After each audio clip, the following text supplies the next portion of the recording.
नमस्कार दोस्तों, मैं राकेश कुमार आप सभी का आपके अपने YouTube चैनल तैयारी जीत की बाई RK सर में स्वागत करता हूं। और दोस्तों आज हम बात करेंगे SSC सीजीएल एग्ज़ाम्स 2024 की। जी हाँ दोस्तों, SSC सीजीएल एग्ज़ाम 2024 की शुरुआत हो चुकी है और इसका जो कि आयोजन होगा एग्ज़ाम्स का 9 सितंबर से लेके दोस्तों आपका 26 सितंबर तक एग्ज़ाम होगा। 9 सितंबर से 26 सितंबर तक इसका एग्ज़ाम होगा दोस्तों। और दोस्तों जैसा कि आप सभी जानते हैं कि एसएससी ने किसी भी एनालिसिस को करने से बैन किया है। हम एसएससी के किसी भी एग्ज़ाम्स का एनालिसिस नहीं कर सकते हैं। तो यहाँ पे दोस्तों हम जिनका भी एग्ज़ाम्स बाकी है, ठीक है, आज 14 सितंबर है दोस्तों, और जिनका भी एग्ज़ाम्स आने वाली शिफ्टों में बाकी है उनके लिए मोस्ट एक्सपेक्टेड क्वेश्चंस लेके आए हैं, जो कि मोस्टली चांस है कि आपके एग्ज़ाम्स में यहाँ से क्वेश्चंस आने की पूरी संभावना है। और दोस्तों यहाँ पे हर क्वेश्चन से रिलेटेड आपको इम्पोर्टेंट फैक्ट बताया जाएगा, जो कि आपके एग्ज़ाम्स के लिए काफ़ी इम्पोर्टेंट होंगे। और दोस्तों अगर आप चाहते हैं इस वीडियो का PDF फाइल लेना बिल्कुल फ्री में, तो आप हमें 9120, ठीक है, 9120565025 पे डायरेक्टली व्हाट्सअप करके ये PDF फाइल ले सकते हैं। ठीक है, चलिए देर ना करते हुए वीडियो को शुरू करते हैं। तब तक आप वीडियो को शेयर कर दीजिए, लाइक कर दीजिए, चैनल पे पहली बार विजिट किए तो सब्सक्राइब जरूर कर लीजिएगा। चलिए क्वेश्चंस देखते हैं। क्वेश्चंस है कि भारत में हड़प नीति किसने शुरू की थी? तो लॉर्ड डलहौजी ने भारत में सबसे पहले हड़प नीति शुरू की थी। ठीक है, इससे रिलेटेड इंपॉर्टेंट फैक्ट देख लेते हैं दोस्तों, जो कि काफ़ी इंपॉर्टेंट है। बात करते हैं तो लॉर्ड डलहौजी ने हड़प नीति की को शुरू करने में बहुत बड़ी भूमिका निभाई थी। इस बात को याद रखिएगा। पूरी योजना स्वयं लॉर्ड डलहौजी ने तैयार की थी, जिन्होंने 1848 से 1856 तक गवर्नर जनरल के रूप में कार्य किया था। यह योजना एक प्रत्यक्ष स्वाभाविक ढंग से लिए बिना राज्यों को ब्रिटिश द्वारा हड़पने की नीति थी। इनमें भारतीय राज्यों की सतारा, छोटा उदयपुर और नागपुर जैसे कई भारतीय राज्य सम्मिलित थे, जिनका अधिग्रहण किया गया था। ठीक है, चलिए यहाँ पे हड़प नीति से रिलेटेड कुछ और बातें याद कर लीजिए। लॉर्ड डलहौजी द्वारा तैयार की गई थी। लॉर्ड डलहौजी 1848 से 1856 तक भारत के गवर्नर जनरल थे। हड़प नीति के अनुसार शासकों के स्वाभाविक उत्तराधिकारी की अनुपस्थिति में हिंदू भारतीय राज्यों का विनाश किया गया था। लॉर्ड डलहौजी ने इस बात पर बल दिया कि शासन करने का पश्चिमी तरीका पूर्वी तुलना में बेहतर था। ठीक है, इसी में आता है दोस्तों सहायक गठबंधन। एक सहायक गठबंधन के बारे में देख लेते हैं। तो सहायक गठबंधन है, यह 1798 में आया था, जब लॉर्ड वेलेस्ली गवर्नर जनरल थे। भारतीय शासक को ब्रिटिश सेना के रख रखाव का भुगतान करना पड़ता था। भारतीय अन्य विदेशी देशों के साथ किसी भी गठबंधन में प्रवेश नहीं कर सकते थे। ब्रिटिशों ने भारत के आंतरिक मामलों में हस्तक्षेप नहीं करने का संकल्प किया था, लेकिन इसका पालन वो लोग नहीं करते थे। इसी में आता है दोस्तों चार्टर एक्ट। इसके बारे में भी जान लेते हैं। तो चार्टर एक्ट जो था दोस्तों, ये बंगाल के गवर्नर जनरल को भारत का गवर्नर जनरल बनाया गया था। लॉर्ड विलियम बेटिंग इस समय गवर्नर जनरल थे और लॉर्ड मैकाले को गवर्नर जनरल के मंत्रिमंडल में पहला कानून सदस्य बनाया गया था। इसको भी याद रखिएगा। नेक्स्ट क्वेश्चन देखते हैं दोस्तों। आया था क्वेश्चन ये कि 2023 का पुरुष वनडे क्रिकेट वर्ल्ड कप किस देश में होगा? तो दोस्तों ये ऑलरेडी हो चुका है। ये एसएससी के द्वारा पूछा गया क्वेश्चन है दोस्तों, तो इसलिए पुराना क्वेश्चन है, लेकिन ये आने वाले दिनों में पूछा जा सकता है। तो ये भारत में हुआ था। और बात करते हैं तो ये भारत और जो कि ऑस्ट्रेलिया के बीच में इसका फाइनल हुआ था, जो कि नरेंद्र मोदी स्टेडियम गुजरात में हुआ था। ठीक है, अहमदाबाद में हुआ था। गुजरात के अहमदाबाद में नरेंद्र मोदी स्टेडियम में हुआ था इसका फाइनल। और इसमें विजेता टीम थी ऑस्ट्रेलिया और उप विजेता कौन थी? भारत थी। बात करते हैं इसमें भारत, जो कि केवल सभी मैच जीतने के बाद फाइनल मैच हार गई थी। ठीक है, क्योंकि भारतीय टीम ने बहुत ही कम जो कि स्कोर खड़ा किया था। वहीं बात करते हैं दोस्तों तो T20 वर्ल्ड कप की बात करते हैं। तो T20 वर्ल्ड कप जो कि वेस्ट इंडीज़ और अमेरिका में संयुक्त रूप से इसका जो कि आयोजन किया गया था। इसमें T20 वर्ल्ड कप का जो फाइनल हुआ था वो साउथ अफ्रीका और भारत के बीच में हुआ था। तो भारत ने साउथ अफ्रीका को हराया था। ये मैच भारत ने साउथ अफ्रीका को मैच 8 रनों से हरा के मुकाबला अपने नाम किया था। और T20 में भारत जो कि 2 बार T20 वर्ल्ड कप जीतने का गौरव हासिल किया। भारत वनडे क्रिकेट में भी 2 बार की मुकाबला जीत चुकी है। ठीक है, तो 2024 में भारत ने T20 वर्ल्ड कप जीता और इसका आयोजन कहाँ पे हुआ? अमेरिका और वेस्ट इंडीज संयुक्त रूप से ये थी यहाँ का आयोजक टीमें थी। और बात करते हैं दोस्तों, तो भारत और साउथ अफ्रीका के बीच में जो कि मैच हुआ था वो कौन से सिटी में हुआ था, ये कमेंट करके आप लोग बताइएगा। ठीक है, नेक्स्ट क्वेश्चन देखते हैं। भारतीय संविधान में प्रस्तावना किस देश से लिया गया है? तो ये अमेरिका से लिया गया है। बात करते हैं प्रस्तावना की भाषा ऑस्ट्रेलिया के संविधान से लिया गया था। अब बात करते हैं दोस्तों कौन कौन से देश से क्या क्या लिया गया है, ये काफ़ी इंपॉर्टेंट है, यहाँ से क्वेश्चन फंसता है।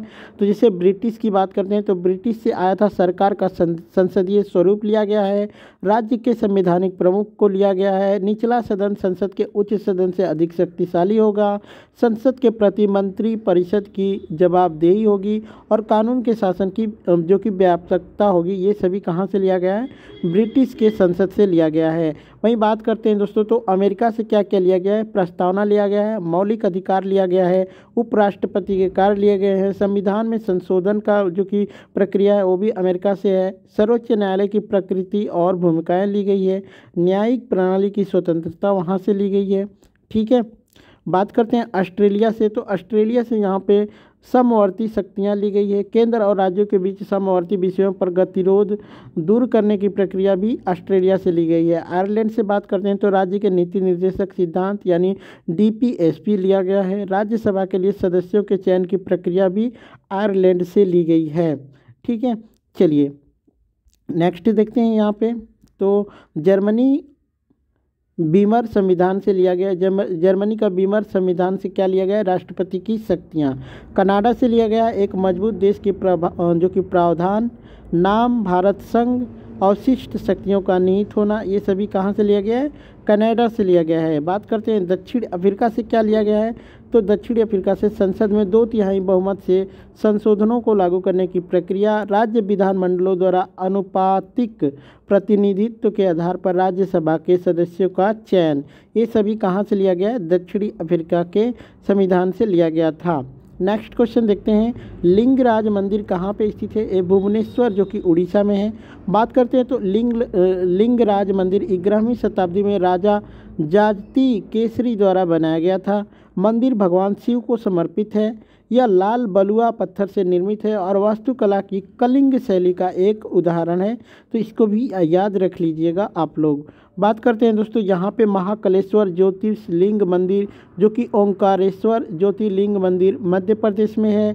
ब्रह्मेश्वर मंदिर, जगन्नाथ मंदिर, लिंगराज मंदिर, कोणार्क सूर्य मंदिर ये उड़ीसा में है।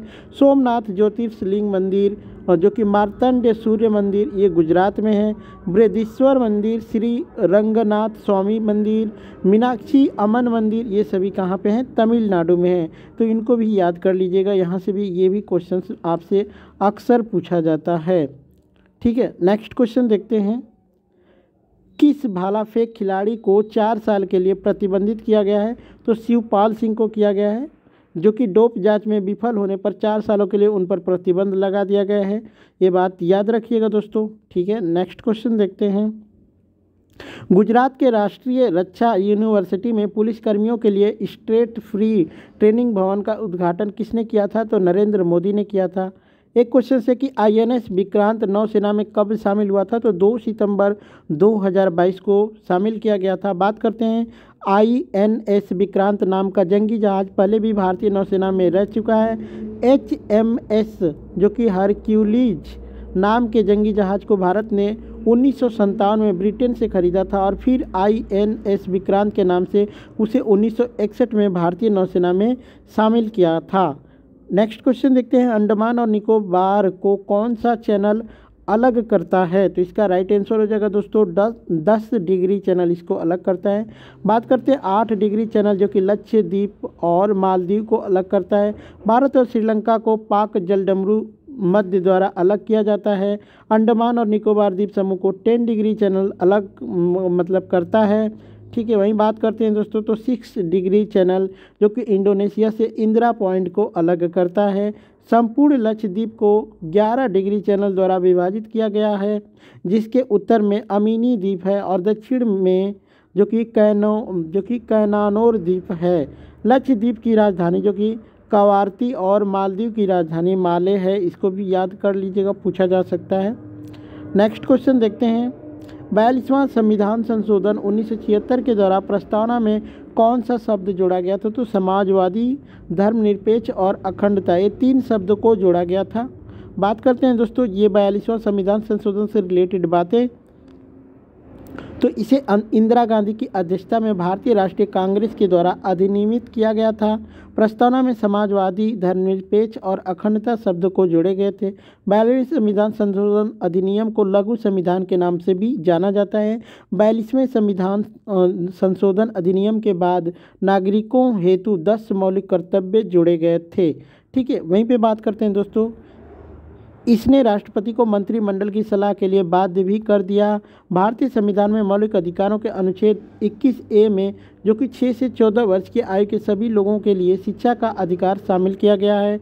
इसे 86वें संशोधन अधिनियम 2002 के माध्यम से संविधान में शामिल किया गया था।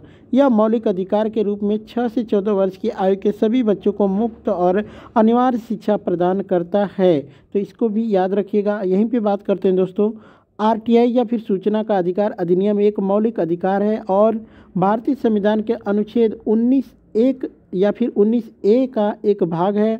सूचना के अधिकार ने सूचना की स्वतंत्रता अधिनियम 2002 की जगह ले ली है। आरटीआई भारतीयों को जो कि विभिन्न परियोजनाओं में करदाता के पैसे से परियोजनाओं और खर्च के खातों में कुछ देरी पर सवाल उठाने में सक्षम बनाकर प्रणालीगत, समय बाधित और परेशानी मुक्त तरीके से सरकार के बारे में जानकारी प्राप्त करने में मदद करता है, तो इसको भी याद कर लीजिएगा। नेक्स्ट क्वेश्चन देखते हैं कि दूसरी पंचवर्षीय योजना किसके विचारों पर आधारित थी? तो ये महालनोबिस मॉडल पर आधारित थी। दूसरी पंचवर्षीय योजना में नेहरू महालनोबिस मॉडल को अपनाया गया था। इस योजना का मुख्य उद्देश्य बुनियादी और भारी उद्योगों के विकास पर विशेष जोर देने के साथ साथ तेजी से औद्योगिकीकरण करना था। 1956 की औद्योगिक नीति ने आर्थिक नीति के लक्ष्य के रूप में समाज के एक समाजवादी प्रतिरूप की स्थापना को स्वीकार किया था। प्रो-पीसी महालनोबिस इस मॉडल के मुख्य वास्तुकार थे।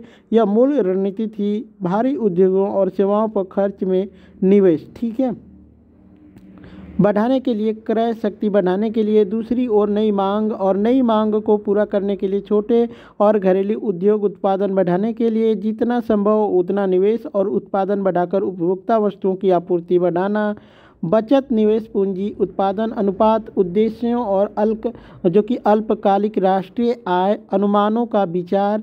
यह बताता है कि पहली पंचवर्षीय योजना जो कि हैरोल्ड डोमर के प्रतिमान पर आधारित थी और 1952 में स्थापित की गई थी। तीसरी पंचवर्षीय योजना में कोई विशिष्ट योजना प्रतिमान नहीं है।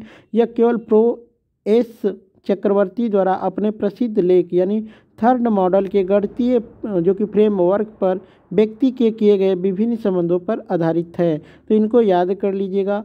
एक क्वेश्चन आया था दोस्तों यहाँ पे कि शंकुधारी वृक्ष कहाँ पाए जाते हैं? तो अधिकांश शीतोष्ण शंकुधारी वन जो कि सदाबहार होते हैं, किंतु कुछ वन शंकुधारी और चौड़ी पत्ती वाले सदाबहार और या फिर पर्णपाती वनों के मिश्रण होते हैं। शंकुधारी वन यूएस, कनाडा, यूरोप तथा एशिया में पाए जाते हैं। भारत में शंकुधारी वृक्ष